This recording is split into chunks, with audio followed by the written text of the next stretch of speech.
igreja? Gente, que honra, que noite maravilhosa. Ainda bem que eu vim! Aleluia! Sempre que eu tenho a oportunidade de desfrutar de uma atmosfera como essa, é o tipo de grito que eu solto, e aí eu falo para quem está no mesmo espírito, para quem sente a mesma coisa, soltar o mesmo grito, que é um júbilo, né, de adoração e de confirmação, porque todas as vezes que nós temos a oportunidade de estar no lugar certo, na hora certa, fazendo a coisa certa, é algo que Deus promove, porque a nossa carne, voluntariamente falando para Deus, ela não tem capacidade de promover bem algum. Você lembra do apóstolo Paulo dizendo: querer bem está em mim e eu até desejo fazê-lo, mas ocorre que quando faço, encontro outra lei sobre o meu corpo e ela me impede de fazer o bem que está em mim, de modo que o bem que quero fazer não faço, mas o mal que eu não quero, faço. Miserável homem que sou. Era como ele se sentia, porque por mais que você e eu tenhamos boas intenções, queiramos fazer o melhor, nos programemos para entregar o melhor, acontecem coisas que estão fora do nosso poder, coisas que estão fora do nosso controle e que acabam por destruir de alguma maneira o nosso plano, seja pelo tempo, seja pela intenção equivocada de alguém que não entendeu o que a gente queria fazer. Então assim, é raro, eu queria que você entendesse isso hoje, é raro você ser tão assertivo, você ser tão alinhado. É muito raro conseguir colocar o Cronos na mesma linha do Kairos, colocar o tempo da gente na exata medida do tempo de Deus. Diga assim para sua irmã: é raro. Fala assim para ela: o que está acontecendo essa noite, diga, é raro. Por quê, Camila? Porque são raros os episódios e eles tendem a acontecer somente quando estamos aqui na casa do Senhor. Quando você está aqui, numa atmosfera como essa, onde Jesus é o adorado, você está no lugar certo, na hora certa, fazendo a coisa. Só para você não esquecer essa regrinha de 3. Diga assim, ó: lugar certo, hora certa, coisa certa. Então você está no lugar certo, na hora certa, fazendo a coisa. E daí, Camila? E daí que num ambiente como esse, até o que era para dar errado, isso, já entendeu? Dá certo. Meu Deus, sacode o ombro da vizinha aí. Ai, Camila, mas é que eu não conheço ela. Lá atrás não está sacudindo não, sacode. Sacode e diga assim para ela: você está no lugar certo. Sacode ela e diz: vai dar certo. Vai dar certo. 2024 ainda não acabou. Vai dar certo. Vai dar certo. Aleluia. Oh, glória. Aleluia. Sentenças do inferno estão sendo destruídas. Decretos do eterno estão sendo estabelecidos. Aleluia! Aleluia! Camila, como é que você sabe que você está num culto pentecostal? Porque num culto pentecostal, quando a gente vê um crente dando aleluia, a gente se sente na obrigação de reagir dizendo glória a Deus. E quando a gente vê ele dizendo glória a Deus, a gente se sente inspirado a responder dizendo: deixa eu ver se você é pentecostal o suficiente. Aleluia! Aleluia! Glória a Deus! Esquece! Ah, Jesus, é muito forte. Reunião de mulheres é muito perfumada, é muito cheirosa, é muito entregue, sabe? É aquela reunião onde elas topam tudo. Meu Deus, não foi à toa que a primeira mensagem de boas novas da ressurreição foi confiada a uma mulher. Jesus sabia que a notícia ia lastrar, que ela ia motivar, animar todo mundo. Aleluia! Quantas se sentem privilegiadas? Digam: ainda bem que eu vim! Isso aí, é assim que eu me sinto hoje.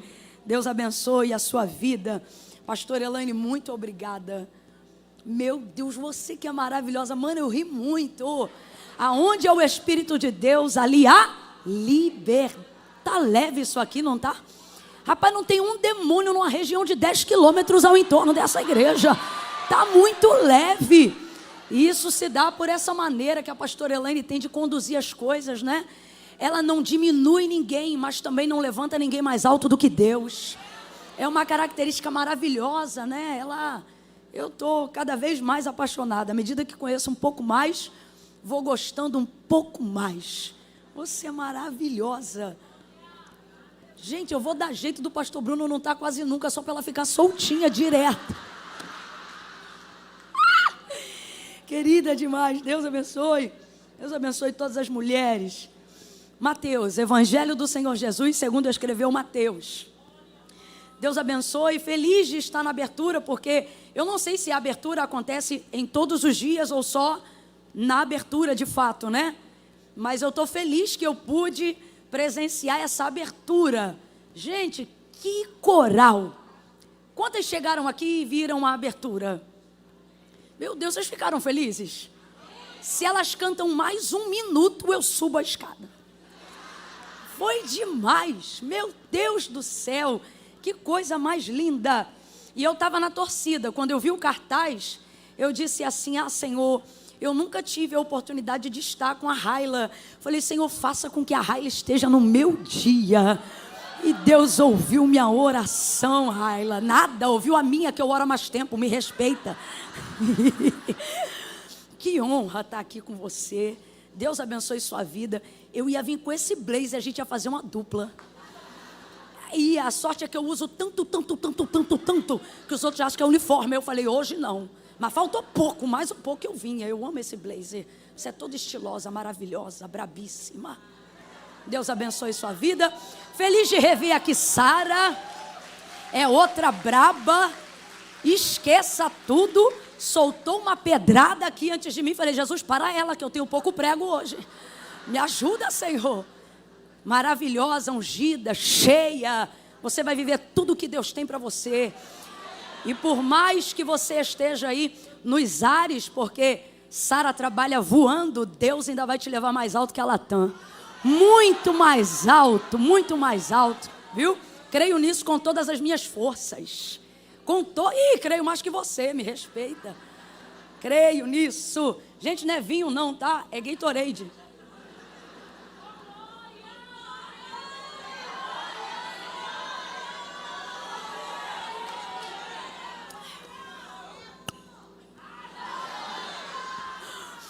Ai, gente, estou tendo que beber Gatorade porque eu estou me sentindo muito fraca, tem sido dias difíceis. Camila, tá doente? Não, estou de dieta. E é muito difícil. Mas está valendo a pena, aleluia.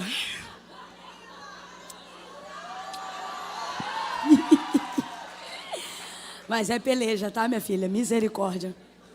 Mateus, chega de bobeira, vamos embora.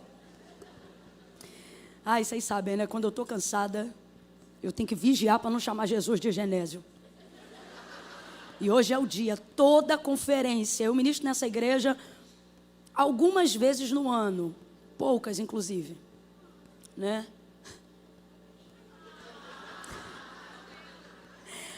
Eu estou brincando. Mas são tão significativas às vezes, e quando eu estou aqui eu venho debaixo de alguns desafios físicos, sabe? Mas todas as vezes que eu venho, há uma atmosfera de cura muito grande. E eu quero louvar a Deus por isso. Aleluia. Quem encontrou? Evangelho do Senhor Jesus, segundo escreveu Mateus, capítulo de número 14. Eu tinha dito o capítulo antes? Não. Capítulo 14 do Evangelho de Jesus, segundo escreveu Mateus. Gente, eu trouxe o livro juntas hoje aqui.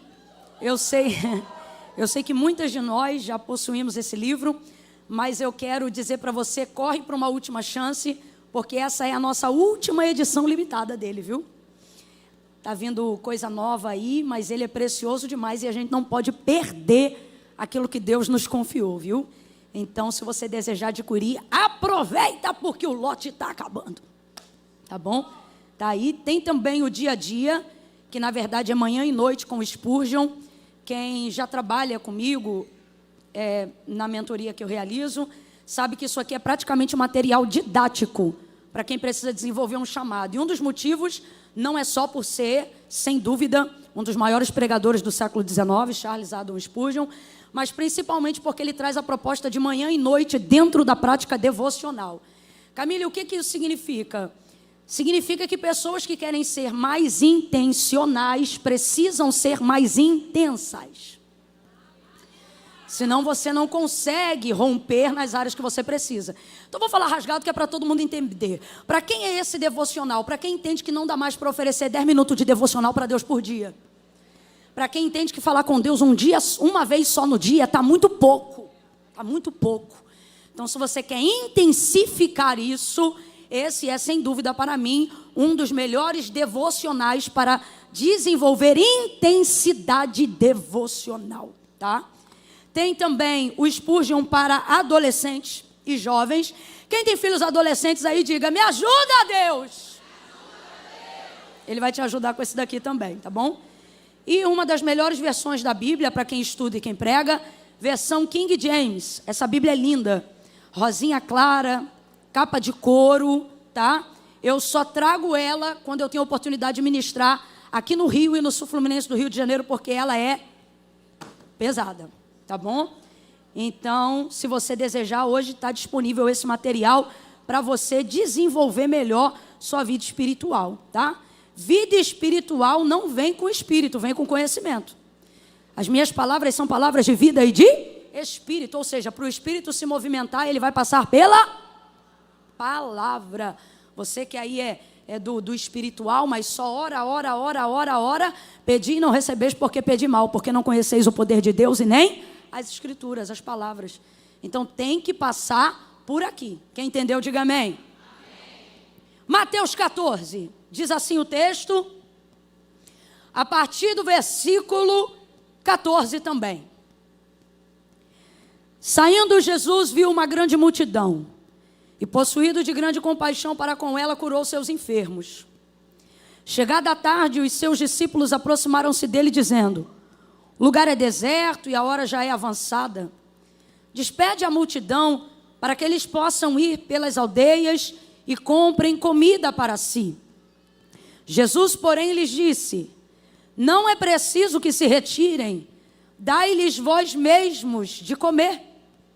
E então eles disseram, Senhor, nós não temos aqui senão apenas 5 pães e 2 peixes. E disse-lhe ele, tragam aqui. Tendo mandado que a multidão se assentasse sobre a relva, tomando os 5 pães e os 2 peixes, e erguendo os olhos ao céu, os abençoou. Depois, tendo partido os pães, deu-os aos discípulos e os discípulos à multidão. Todos comeram, diga, todos comeram. Todos comeram e se saciaram, e levantaram dos pedaços que sobraram 12 cestos cheios.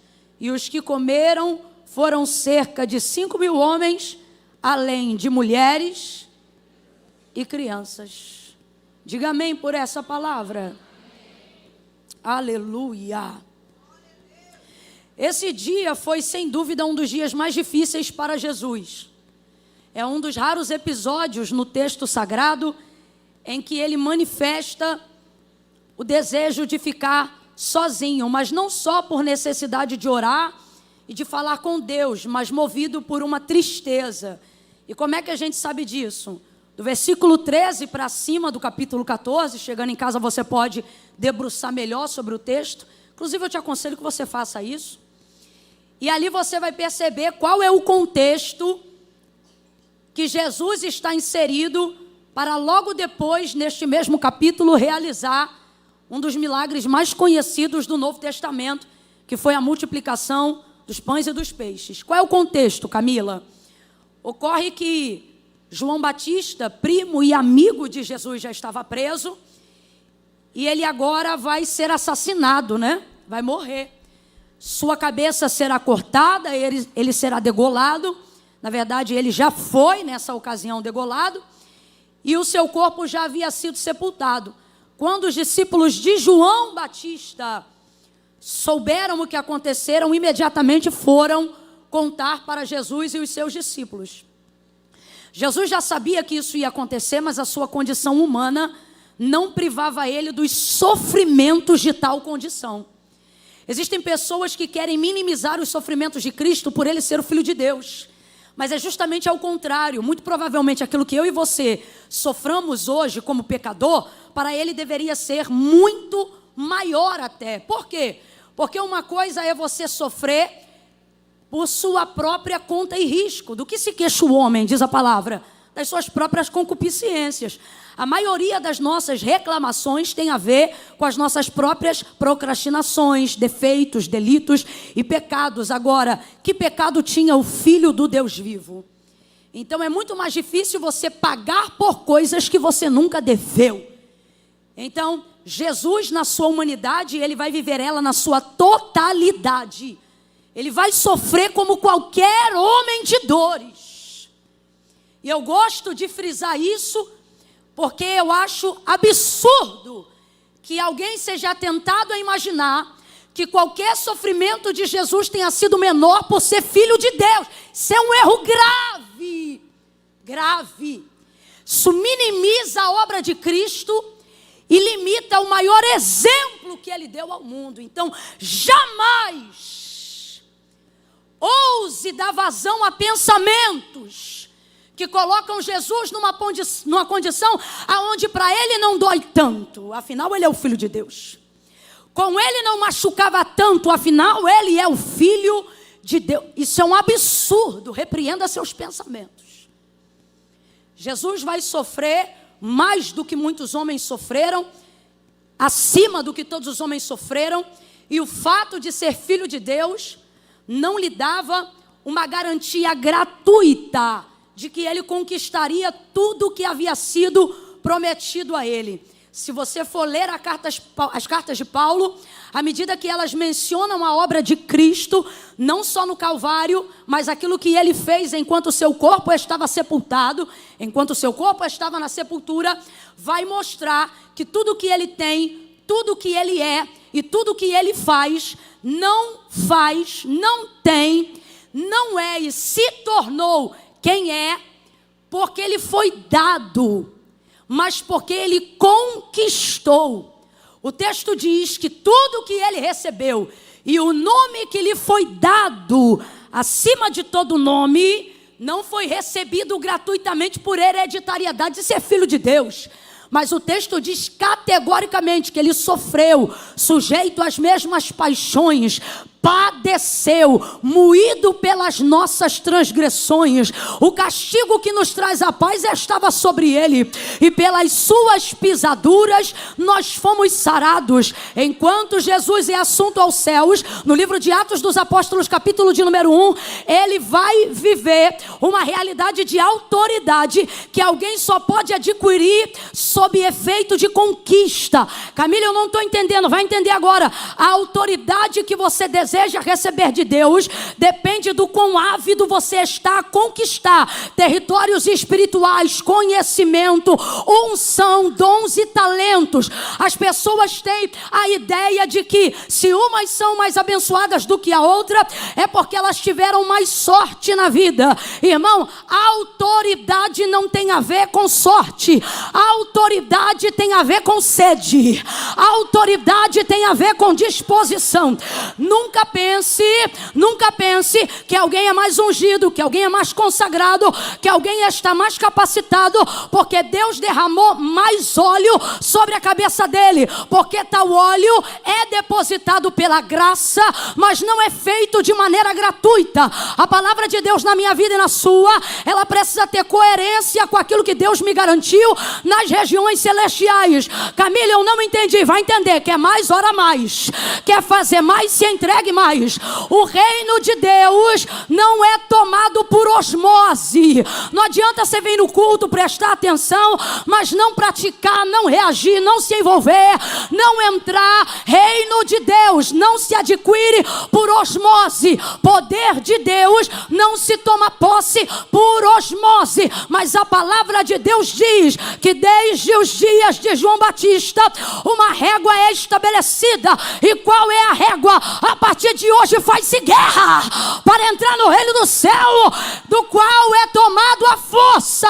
Levanta a mão direita comigo e diga: força! Diga: força! Força.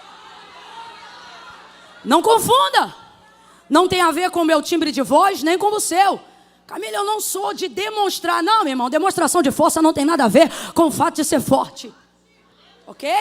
Tem irmãzinha aí caladinha, mas é um moedor na oração. Esquece, ela é forte. Então, tudo que Jesus tem para sempre foi e conquistou através do seu ministério aqui na terra para permanecer, lhe foi conquistado. O texto diz que depois da sua morte e ressurreição, ele vai subindo e ele despoja, retira da mão do governo das regiões espirituais, principados, dominadores dos ares. Enquanto ele sobe, ele some diante dessas nuvens e acima delas se cumpre o Salmo de Davi. Levantai, ó portas, as vossas cabeças, levantai, ó entradas eternas, para que entre o Rei da Glória. Quem é este o Rei da Glória? O Senhor poderoso na batalha, Ele é. Ei, guarda aí, ó o Salmo messiânico. O Senhor poderoso na batalha. Então não é de graça. E aí a gente vê o cumprimento do Salmo na assunção de Jesus Cristo. O texto diz que enquanto ele sobe, ele despoja, debaixo da autoridade que foi lhe dada por direito, não de graça, mas por direito. Nome sobre todo nome, vai ele subindo. E aonde estavam todos os dominadores que dominavam todas e quaisquer geografias, gente que tinha o sobrenome da tua família na mão, gente que tinha autoridade para desgovernar a sua casa assim que tivesse possibilidade de recurso. Tudo isso estava na mão dos dominadores. Gente que tinha poder para destruir, para abater. Gente não, demônios. Jesus vai subindo e vai catando da mão de todo mundo. Mais do que isso, em razão da autoridade que ele entregue, eles começam a depositar e a devolver para ele. E é nesse momento que é tragada, é nesse momento que nós temos vitória no nome dele. Aleluia! Aleluia! Meu Deus! O que te empodera não é um salto, é a autoridade do nome de Jesus. O que te empodera não é um discurso, nem uma filosofia, é ter o teu nome escrito no livro da vida e teus pecados perdoados pelo sangue de Jesus. É isso que nos empodera. Jesus é isso tudo, mas está passando por um momento de muito sofrimento, dor e agonia. E não é coincidência, essa tristeza vem justamente na hora que ele fica sabendo sobre a morte de João Batista. Agora diga para mim, ele já sabia que João Batista morreria, sim ou não? Até João Batista já sabia que ele morreria. Ele não só disse que eu diminua para que ele cresça, como ele também dizia que ele cresça e que eu desapareça. Ele sabia o que ia acontecer. Mas o fato de saber que as coisas vão acontecer nos preparam para elas, mas não nos faz sofrer menos. Camila, se não me faz sofrer menos, que valia tem saber antes, receber uma revelação antes, uma visão antes, uma profecia antes? O fato de saber que a gente não está solto no mundo. Quando você é visitado por uma prévia e Deus já te antecipa, a gente não gosta quando o vaso, quando o profeta, quando Deus, seja por sonho ou visão, chega e diz, vai acontecer um vento. Eu me lembro a última vez que eu recebi uma profecia dessa. Foi inclusive um grande homem de Deus. Ele disse, eu vejo uma onda muito grande, que você não consegue ver onde ela termina. E essa onda vem contra a tua embarcação e ela despedaça teu barco inteiro. O ano era 2012. E vai ter caco de madeira para tudo que é lado. E a única palavra de esperança no final foi assim, mas você vai sobreviver. Dependendo do que a gente passa, a gente nem sabe se é assim que a gente quer que termine a profecia. Porque eu vou sobreviver, mas mediante a quê? Diante de que circunstâncias? Quem não vai sobreviver? E etc, etc, etc. E de fato aconteceu. Só que quando aconteceu, eu me lembro que no auge do desgoverno psicológico, emocional, espiritual, eu me lembrava, Deus falou que isso ia acontecer. Deus falou, e aquilo me dava calma e controle para saber que se Deus mostrou o início e mostrou o final, não importava o que estava acontecendo no meio, Ele se mantinha sobre o controle de tudo o que estava acontecendo. Agora, fato de ser avisada previamente, o fato de saber que algo está por vir, não tira de mim e de você o sofrimento. Vai doer, vai machucar, não vai doer menos por eu saber, mas vai me preparar melhor por eu saber. Então Jesus sabia disso, mas não doeu menos. Então ele ficou extremamente triste e ele desejou ficar sozinho. E ele queria ficar sozinho mesmo, ele queria ficar distante até dos seus discípulos, porque dependendo do momento da sua vida que você está vivendo, nem amigo você quer ter do lado. Ele precisava ter um momento a sós com o seu pai, colocar em ordem a sua parte humana, porque imagine um ser divino, compotado, pressurizado, dentro de uma limitação humana. Eu imagino que as questões emocionais de Jesus, se sentasse num divã, deveriam ser de Dr. Augusto Cury para cima, coisa séria. E aí ele deseja ficar sozinho, muito triste, ele sai dali, entra num barco e vai para uma região deserta por opção própria. E os discípulos vão com ele. Ele pretende chegar nessa região deserta, ir para o monte orar e despedir os discípulos. Tanto é que é o que ele faz depois que ele consegue ficar sozinho.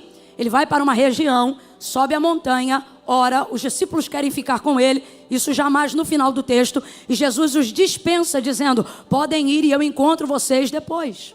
Porque o desejo de Jesus era ficar. Bora lá, o desejo de Jesus era ficar, ele precisava ficar, ele queria ficar. Você quer ficar sozinha também? Porque está uma preguiça tão grande para responder. Vamos lá, ele queria ficar, o desejo dele era estar sozinho. Pegou o barco e foi. Só que o pessoal que acompanhava ele de longe, a multidão, ávida por cura, milagre, palavra, todo mundo quer ter de Jesus um pouquinho, começou a acompanhar ele. E ele se moveu de compaixão, porque ele estava de barco. Mas essa galera, para conseguir chegar do outro lado onde ele chegou, caminhava praticamente 14 quilômetros a pé. Então, quando ele chega na beira do lago, para poder descer e ficar sozinho, nós temos uma multidão de mais de 5.000 pessoas ao redor daquela praia, seca, cansada, esperando a oportunidade que ele fizesse ou falasse alguma coisa. Mas você lembra qual era o contexto? Ele queria ficar, e ele estava triste ou alegre? Triste. E por estar triste, queria organizar as ideias. Eu quero que você grave isso nessa noite. E ele queria ficar. Porque tem uma característica humana em Jesus, que mesmo sendo filho de Deus, permeia toda a nossa humanidade. Qual, Camila? Quando eu não avalio que eu estou bem para mim, também considero que eu não esteja bem para você. Então, se eu não estiver bem, eu não quero pregar. Se eu não estiver bem, eu não quero orar. Se eu não estiver bem, eu não quero liderar o departamento. Se eu não estiver bem, eu não quero pastorear. Se eu não estiver bem, eu não quero cantar. Se eu não estiver bem, eu não vou na oração hoje. Se eu não estiver bem, não me insira em nenhum contexto onde eu tenha que executar alguma coisa. Porque eu não estou bem, eu quero ficar. Mas parece que Jesus faz a gente entender através da vida dele justamente ao contrário. É nesse momento que ele aumenta a demanda. E é nesse momento que você vai entrando comigo. Isso. E você eu já conheço. Eu te pego por esse cabelo, você sabe. Tá vendo aí?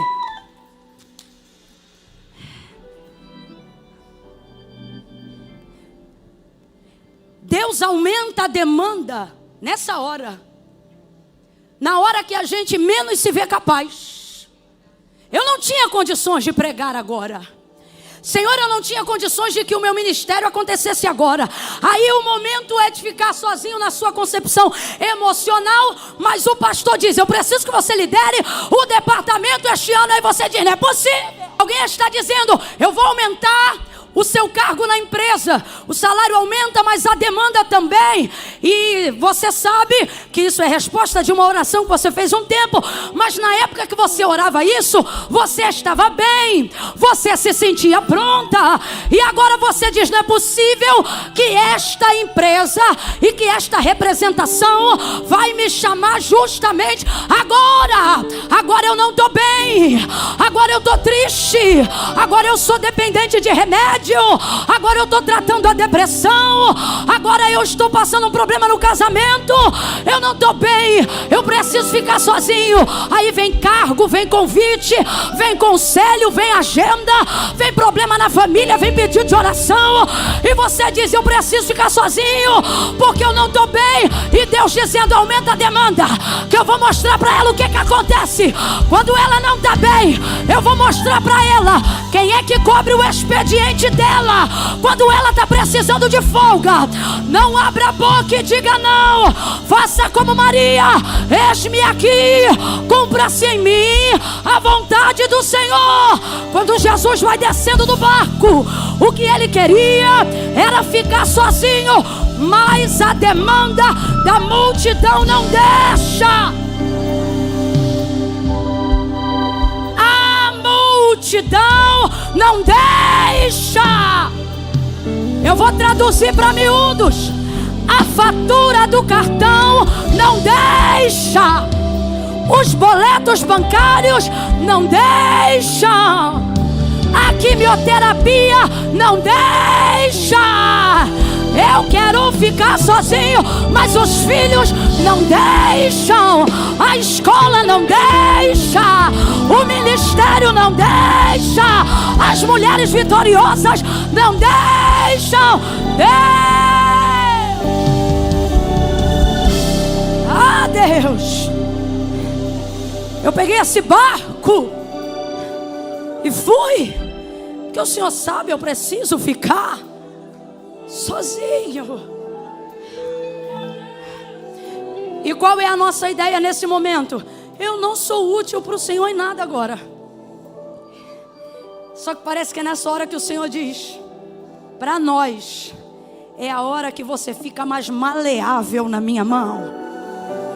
Em nenhum momento você é mais dependente de mim quando se sente incapaz. Em nenhum outro momento você é tão dependente de mim quanto está agora, quando você se sente fraca como está agora.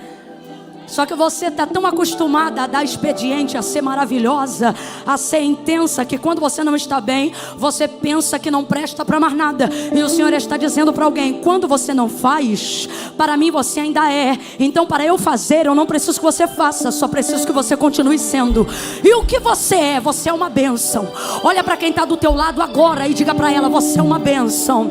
Não, não, não, não, teve gente que não falou. Diga, você é uma bênção.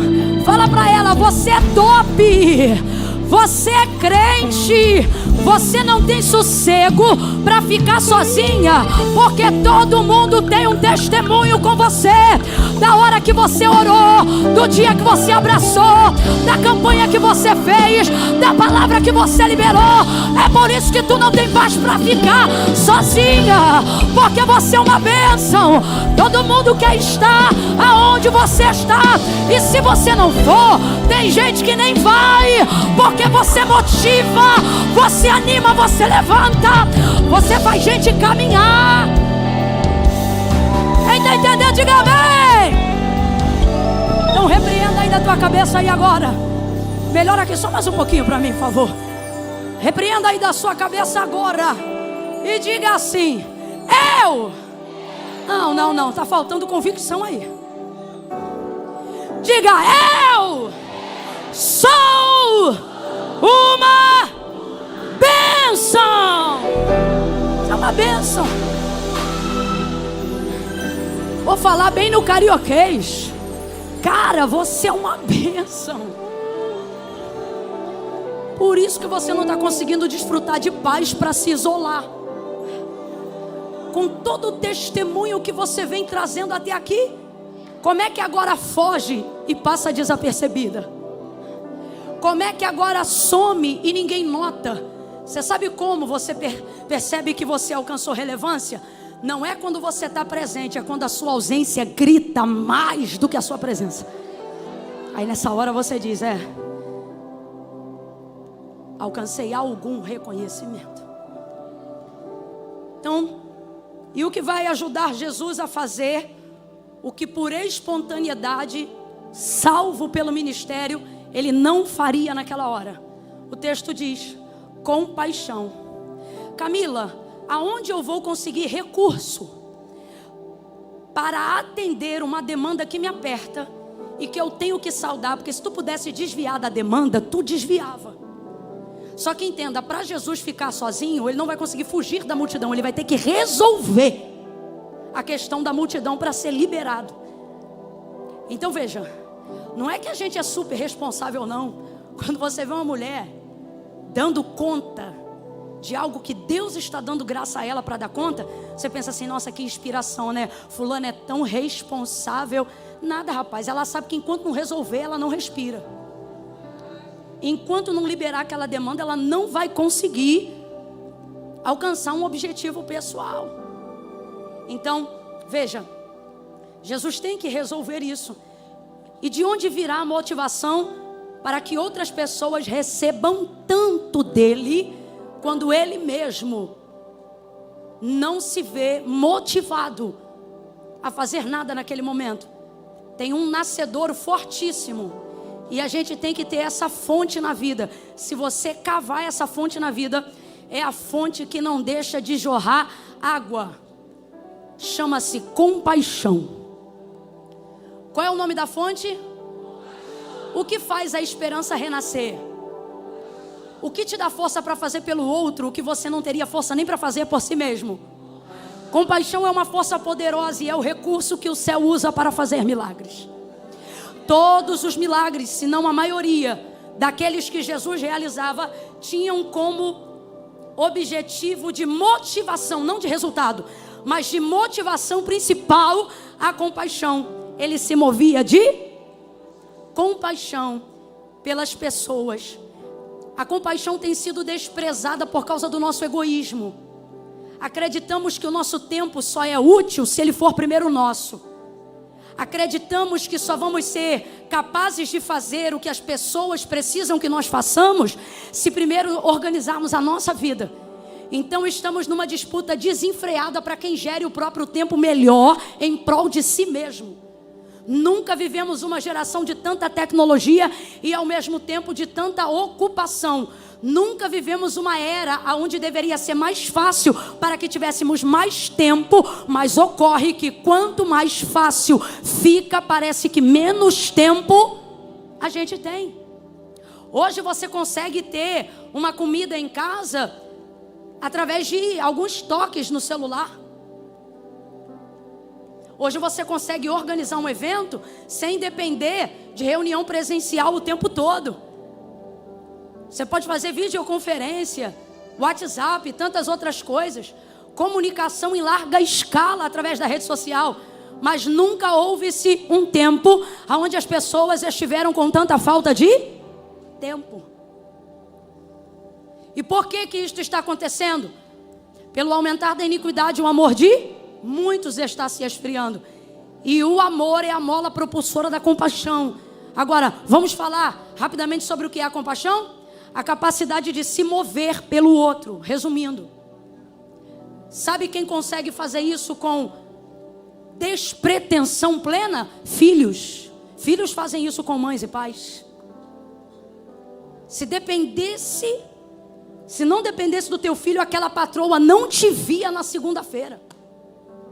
Tem gente aqui que vai trabalhar por compaixão do filho.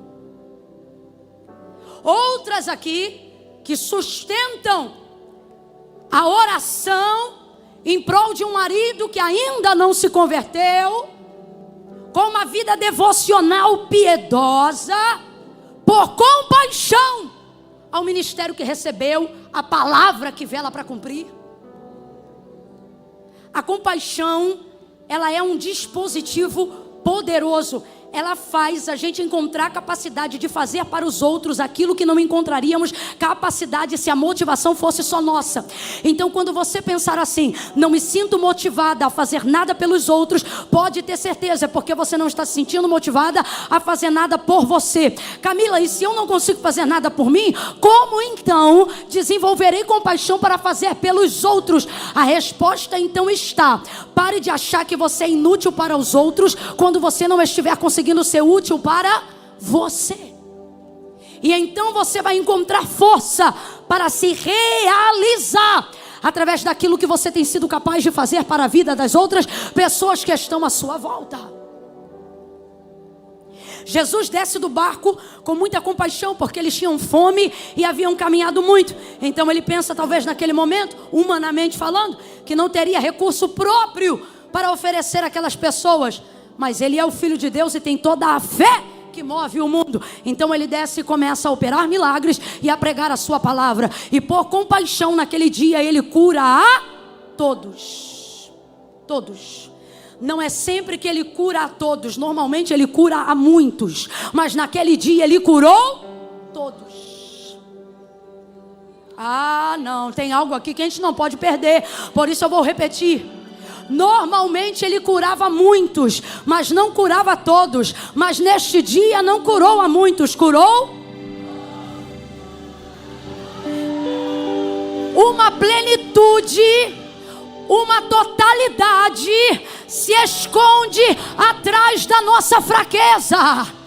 Uma plenitude e uma totalidade se esconde atrás da nossa tristeza.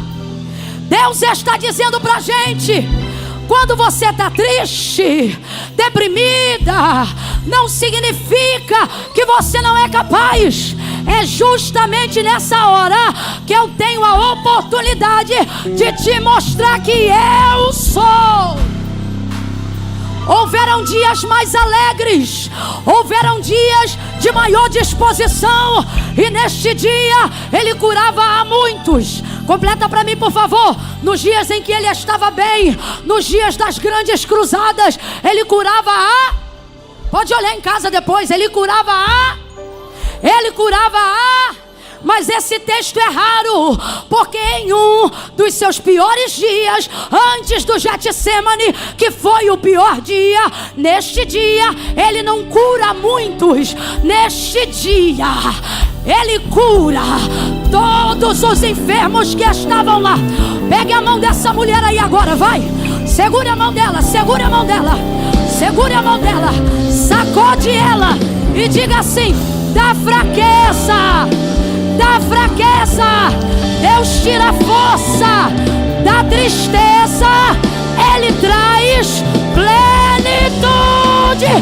Exerça a compaixão, que você vai ver Deus metendo a mão onde você não tem força, metendo a mão onde você não alcança e trazendo totalidade.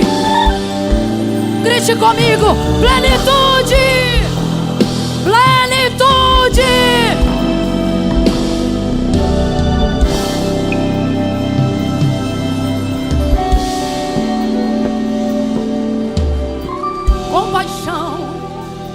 Compaixão, compaixão.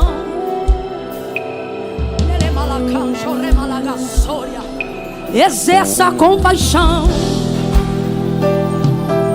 compaixão.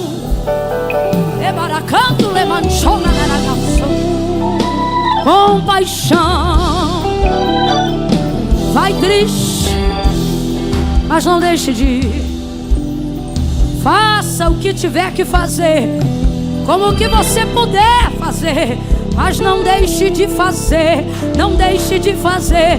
Tenha compaixão, tenha compaixão, tenha compaixão, compaixão. Tenha compaixão do seu irmão, Tem gente que está em situação mais difícil do que você, mas se você se compadecer, Deus vai realizar você. Deus vai realizar você. Quem se compadece do próximo é realizado em Deus. Compaixão, compaixão, compaixão, compaixão, compaixão. Tenha compaixão.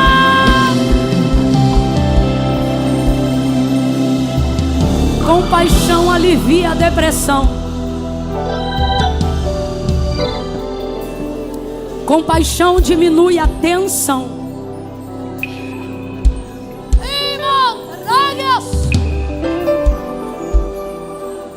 Você só olha para você. Por isso que não tem força para levantar no outro dia animado. Você só olha para você. Você dorme e acorda pensando: como é que eu faço para resolver o meu problema? Você não sabe o nome da sua vizinha. Você não liga para os seus pais. Você não consegue ter 15 minutos de conversa com seus filhos sem olhar para o celular. Depois não entende porque está pesada. Porque está tão difícil de encontrar solução. É difícil encontrar solução em mentes e corações que não dão espaço para compaixão. Compaixão. Revise a sua compaixão. E Deus vai revisar suas causas. Vai revisar suas dores. Por compaixão Ele cura a todos. Prega a palavra a muitos. E aí Ele acaba aquela obra. E quando Ele acaba aquela obra, as pessoas estão famintas. E Ele está cansado. E os discípulos chamam Ele e dizem: mestre, despede logo eles, porque a hora já está avançada. Daqui a pouco eles não vão encontrar nada o que comer pelo caminho. E aí Jesus vai dizer: não precisa mandar eles embora. Mas é que a gente não tem aqui. O que vocês têm? Não, o que a gente tem aqui não dá pra gente, não. Que fará para eles? Tudo o que temos aqui são apenas 5 pães e 2 peixes. Mas o que é isso para tanta gente? Eu percebo que os discípulos não têm a mesma compaixão que Jesus tem. Agora veja como a falta de compaixão nos priva de viver milagres. Jesus disse que com 5 pães e 2 peixes não precisava mandar eles embora, mas isso não entra na cabeça deles. Não entra na cabeça deles. Tanto é que um deles oferece o que tem, mas ele mesmo se envergonha de oferecer o que tem. Ele diz assim: mas que é isto para tanta gente? Ou seja, ofereceu, mas ficou constrangido de ter oferecido o que ofereceu. A gente diz que tem compaixão e que Jesus pode usar o que a gente tem, mas a verdade é que enquanto a gente oferece, a gente desanima e quer desmotivá-lo de usar. Falar rasgado que é para todo mundo entender. Olha, Jesus, eu até posso entregar uma palavra, mas também o senhor sabe como é que eu prego, né? Eu não prego nada. Jesus, se não tiver ninguém para orar, eu até oro, mas o senhor sabe que eu não sei orar. A gente quer o tempo todo desmotivar Deus de nos usar. A gente foi tão hostilizado ao longo da nossa vida, tantas pessoas dizendo que o que tínhamos não servia, que era tão pouco, que a verdade é que quando estamos diante de uma grande revelação de exercício de multiplicação, vemos os rótulos do passado impregnados na nossa cabeça. Então a gente já oferece, mas já oferece tentando convencer ele a não aceitar. É como se fosse assim: Deus, eu estou disponível, mas chama outro. Eu sei que tu usa quem quer, mas o senhor sabe que eu não sei falar direito. Então a gente entrega, mas quer tirar. E Deus me trouxe aqui para dizer algo muito simples, mas muito verdadeiro para as mulheres. Deus está dizendo para nós aqui nessa noite: você não vai conseguir me convencer de que o que você tem não serve para mim. Se você não gravou nada do que eu ministrei, mas se gravar isso te salva. Eu vou repetir: Jesus está te olhando hoje aqui, desde a primeira no altar até as últimas fileiras. Você que está sentado em casa, Jesus me trouxe aqui e Ele está dizendo: você não vai conseguir me convencer de que o que você tem não serve para mim. Você não vai me convencer de que o que você tem não serve para mim. Camila, mas o que eu tenho é muito pouco. O que é isto para a demanda do reino? Jesus disse que eles falaram que era 5 pães e 2 peixes. Eu não sou de forçar profético no número, mas tem um número na Bíblia que não falar dele é não crer em uma realidade profética. E que número é esse? É o número 7. Ele está desde o princípio. Então raciocina comigo. Eles têm 5 pães e 2 peixes. Isso totaliza quantos itens? Quantos itens? Chamamos o 7 de número da perfeição. Sabe por que ele é o número da perfeição? Ele não é o número da plenitude. O número da plenitude é 10. Perfeição tem a ver com suficiência. Quem já ouviu aquele ditado? Se melhorar, estraga. Então perfeição não é sobre ter pouco e também não é sobre ter muito. É sobre ter exatamente aquilo que é suficiente. Aí você diz: Senhor, mas que é isto para tanta gente? E Ele diz: bota na minha mão que você vai ver que é o suficiente. Você não vai me convencer a descartar o que me ofereceu. Eu vou usar a voz que você tem, o louvor que você tem, a sabedoria que você tem, a misericórdia que você tem, a compaixão que você tem. Alguém zombou, alguém desdenhou, mas para mim é o suficiente. O que você tem é o suficiente e eu não vou descartar. Coloque na minha mão e observe. Jesus está dizendo para alguém: eu só não fiz ainda o que eu quero fazer como o que você me ofereceu, porque eu estou gastando tempo tendo que te explicar.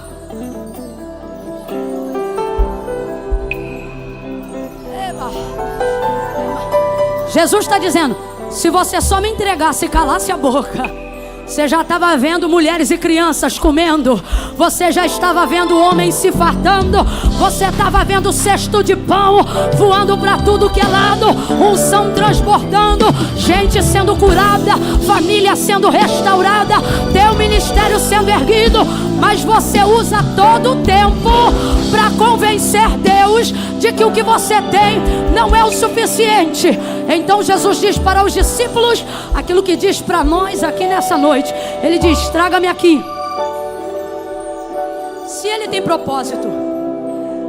propósito em fazer algo com aquilo que eu tenho, por que Ele não pega e faz? Porque Jesus não trabalha com o que você tem, Ele só trabalha com o que você oferece e coloca na mão dele. Você pode ter muito mais do que você está oferecendo, ok? Mas Ele só vai trabalhar com aquilo que você entregar. Guarda isso. Tem mulheres que a gente olha para elas no exercício do ministério e a gente pensa assim: mano, fulana podia fazer mais, ciclano podia ir além. É uma perspectiva que a gente tem quando vê o potencial da pessoa. E por que não vai? Porque não tem? Não, a gente olha e vê que tem. Mas Jesus só trabalha com aquilo que a gente entrega. Você só vai ver multiplicação nas áreas que você decidiu entregar. Ele não toma. Ele diz assim, ó: tragam-me aqui. O que ele está dizendo? Eu não vou buscar. Querem ver o milagre? Tragam aqui e coloquem na minha mão. E eu prometo que eu encerro nesse último tópico. Por que é uma dificuldade tão grande de entregarmos o que nós temos? Primeiro, porque acreditamos que não é o suficiente. Gastamos todo o tempo do milagre colocando Jesus na condição de ter que nos convencer que Ele é capaz, e de ter que nos desconvencer que Ele não vai desistir do que temos. Esse é o primeiro ponto. O último ponto, e eu encerro nele. Por que é tão problemático viver isso? Porque quando está na sua mão, você sabe o que você pode fazer com aquilo. Se você vai fazer o peixe assado, frito, cozido, muqueca, está na tua mão. O problema do peixe é problema seu. A solução do peixe também é da tua cabeça. E o pão, a mesma coisa. Se tu vai comer cortado, fatiado, torrado, esfarelado, se o peixe e o pão estão na sua mão, você vai distribuir ele conforme você quiser.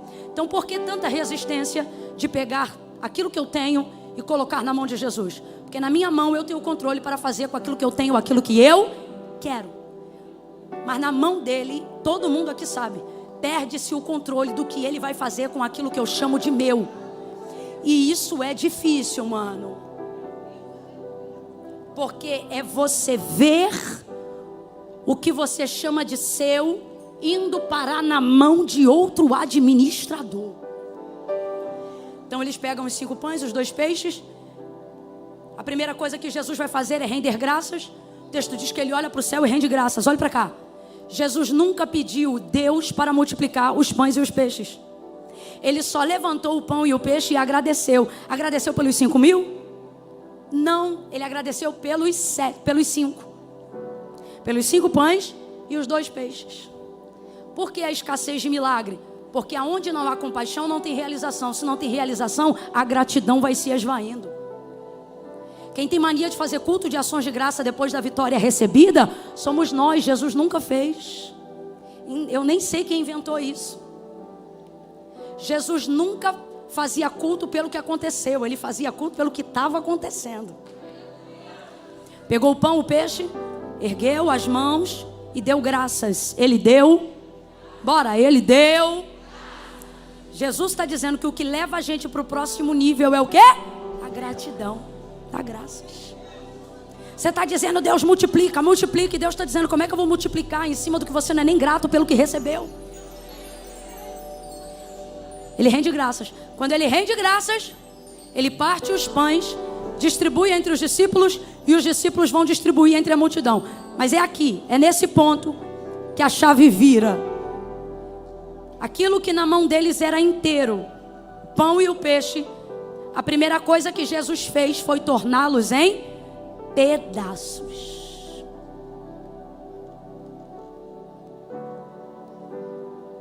Por que não queremos entregar as coisas, as pessoas, as nossas questões na mão de Jesus?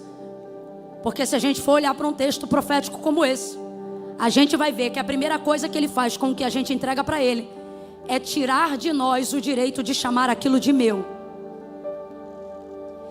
E ter perda de controle do que era meu me deixa desestabilizado. Segundo ponto, ele começa a despedaçar.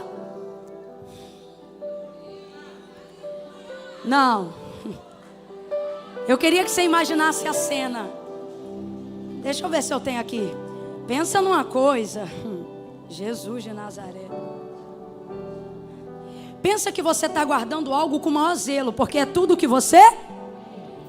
Só que o que você tem só é o suficiente para você e não abastece mais ninguém. Mas na mão de Jesus, vai multiplicar. Só que para multiplicar, você vai ter que ter coragem de ver Ele.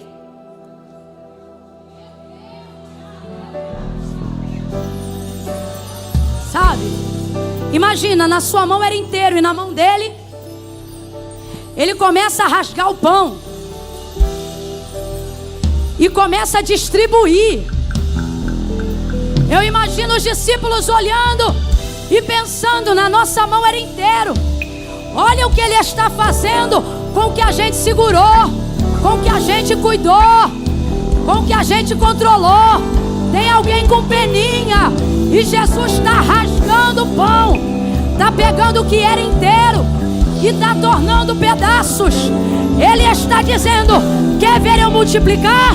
Então aguenta ver eu despedaçar. Eu vou mexer como eu quero, entrar como eu quero, separar do jeito que eu quero, distribuir da forma que eu quero. E se você aguentar esse processo, aguenta esse processo,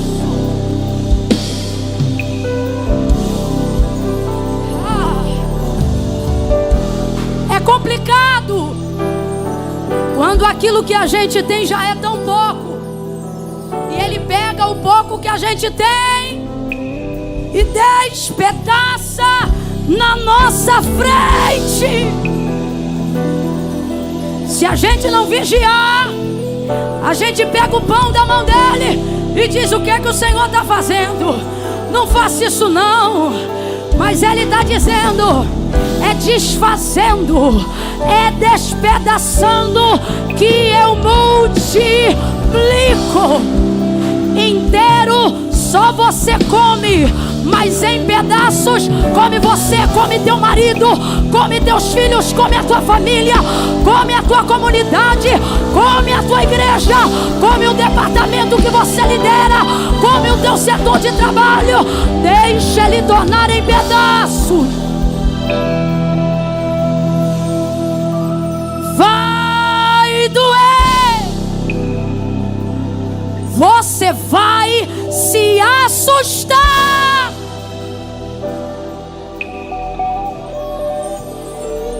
Mas você também vai ver um alcance que sozinha você não teria. Um leque de possibilidades que sozinha você não geraria. Jesus está dizendo: bota na minha mão,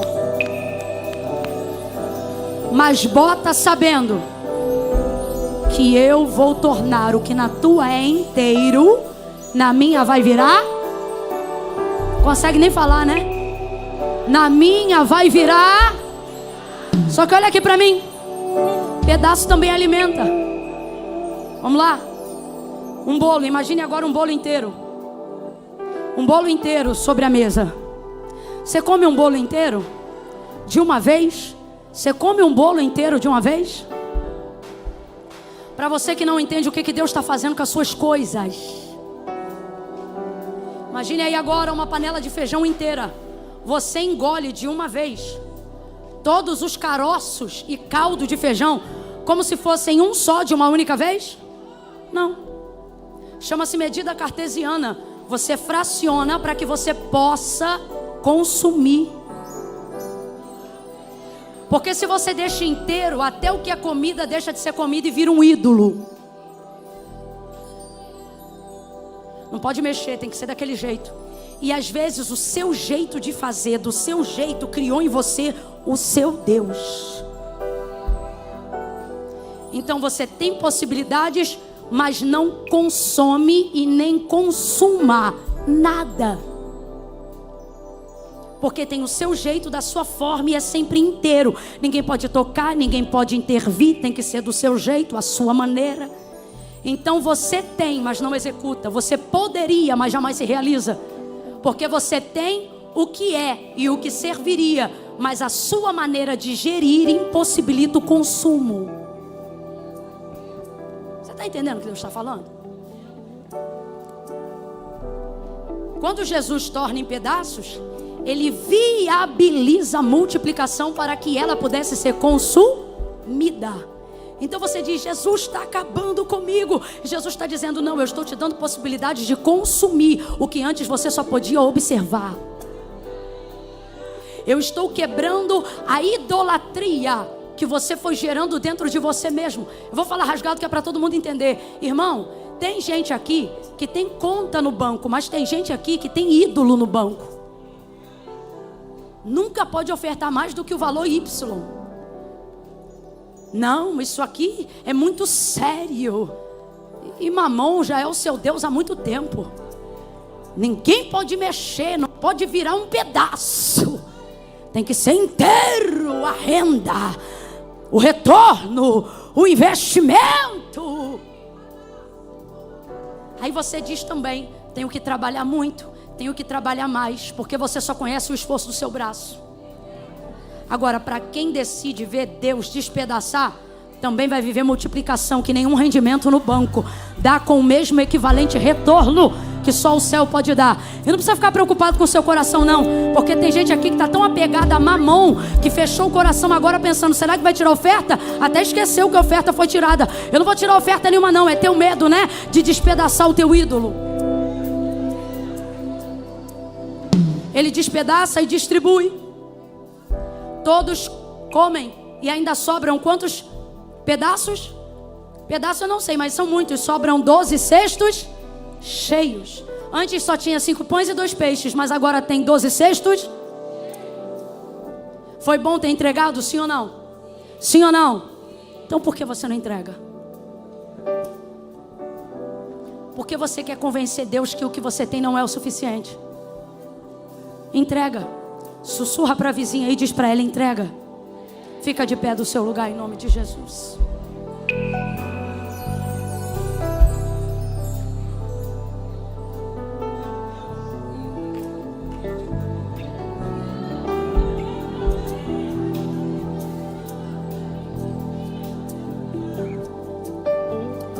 Quem é que consegue ainda dizer isso? Ainda bem que eu vi. Entrega. Não tem ninguém fazendo isso que eu vou dizer agora, então por isso eu vou falar, porque não gera constrangimento. Quando alguém falar para você ficar de pé, não vai saindo, não. Porque senão a impressão que dá é que você vem aqui falar de Deus, ou ouvir alguém falar de Deus. E deixa eu te falar uma coisa que pode mudar a tua vida e o teu cristianismo. Falar de Deus é uma coisa, falar com Deus. E o que muda a nossa vida não é falar de Deus, é falar com. E é o que a gente vai fazer agora. Então se você ficou aqui até agora, fique ainda mais agora. Porque tudo que foi pregado aqui não ganha vida se você falar dele, só ganha vida se você falar sobre isso com ele. Qual é a área da sua vida que você conseguiria admitir em oração nessa noite? Senhor, eu te confesso, essa parte eu não entrego, porque eu tenho medo de tu tornar ela pedaços. Eu não estou conseguindo. Eu não sei se é a tua conta no banco, eu não sei se é uma amizade, eu não sei se é um CNPJ, eu não sei se é um sonho. Só que Deus está dizendo para mim e para você: não há lugar mais seguro e mais multiplicador do que guardar ou do que entregar na mão de Deus. Eu vou te dar 1 minuto agora e o Espírito Santo vai te ajudar. Ele vai passar em revista agora seus pensamentos e ele vai te ajudar a pensar no que não tem ido para a mão de Deus, porque você segura forte na sua. Medo de perder, medo de ver Deus distribuir como Ele quer e não como você planejou. Se tem uma área assim na sua vida, peça força ao Espírito Santo agora e diga para Ele: Espírito Santo, por favor, me mostra qual é a área da minha vida que eu não estou entregando. Talvez seja a sua própria vida. Você vem à igreja, você ora, você busca a Deus, mas na hora de entregar a vida, você diz: eu não posso entregar minha vida porque ela não é boa o suficiente. Primeiro eu vou cuidar da minha vida, Jesus. Primeiro eu vou casar, primeiro eu vou parar de beber, vou parar de fumar, primeiro eu vou fazer isso, vou fazer aquilo. Aí depois que eu tiver boa para o Senhor, aí eu vou. Só que Jesus está dizendo: mas aí você não vem. E não é porque você não quer, é porque foi o próprio Jesus que disse: sem mim nada podeis fazer. Jesus não disse para ninguém: se arruma e vem. Jesus também não disse para os discípulos: vão lá comprar mais comida. Não, ele disse: traga-me aqui o que vocês têm. Porque ele tem habilidade de trabalhar com aquilo que a gente tem. Mas vir à igreja não é o suficiente. Você precisa vir e precisa entregar. Porque os discípulos estavam lá, eles tinham 5 pães e 2 peixes, mas só viveram a multiplicação em cima daquilo que eles entregaram. Se tem mulheres hoje aqui que amam ao Senhor, mas não têm conseguido entregar a sua vida a Jesus. Você frequenta a igreja, você vem em conferência, você não adora nenhum outro Deus, mas na hora que a gente pergunta: quem quer vir? entregar a vida para Jesus, você diz: eu não posso. Você tenta convencer ele de que você não é o suficiente. Só que hoje, pela palavra, eu quero quebrar isso em nome de Jesus da sua vida. Você é o bastante para Deus. Você é o suficiente para Jesus. E Ele tem uma multiplicação gloriosa para fazer em cima daquilo que você tem entregado para Ele. Entrega o teu caminho ao Senhor. Palavras do próprio Jesus. Confia nele. E o mais, Ele fará. Confia nele. Eu vou contar de 1 a 3 agora e a igreja vai começar a orar pelas pessoas que estavam aqui, estão aqui, que sentem dificuldade de entregar a vida para Jesus. Mas hoje o Espírito de Deus te parou nessa sexta-feira para dizer: até quando você vai tentar me convencer de que você não serve? Você não vai conseguir me convencer.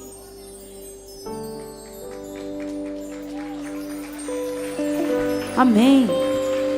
Para a gente aplaudir todo mundo junto no final, de uma vez só, eu vou contar de 1 a 3. Para você tomar impulso. Camila, sou eu, essa palavra falou comigo. Eu tenho dificuldade não de entregar as coisas, mas de me entregar. Eu sei que nós estamos numa maioria de mulheres cristãs, crentes, mas salvação tem a ver com confissão.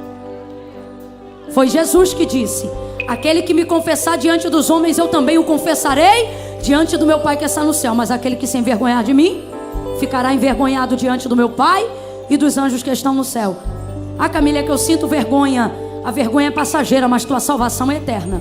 Mas se por vergonha você não vier aqui hoje, naquele grande dia, esta mesma vergonha te impedirá de entrar no reino do céu. Quebre isso agora, eu conto 1. A igreja levante a mão e comece a orar. 2. Camila, é comigo que Deus está falando. É comigo. Pode vir, Raila. É comigo que Deus está falando. Se é você, se afastou, se distanciou e hoje quer consertar, 2,5. Vai tirando o pé do teu lugar em nome de Jesus. 3. Tira o pé do chão e vem para o altar que eu quero orar por você.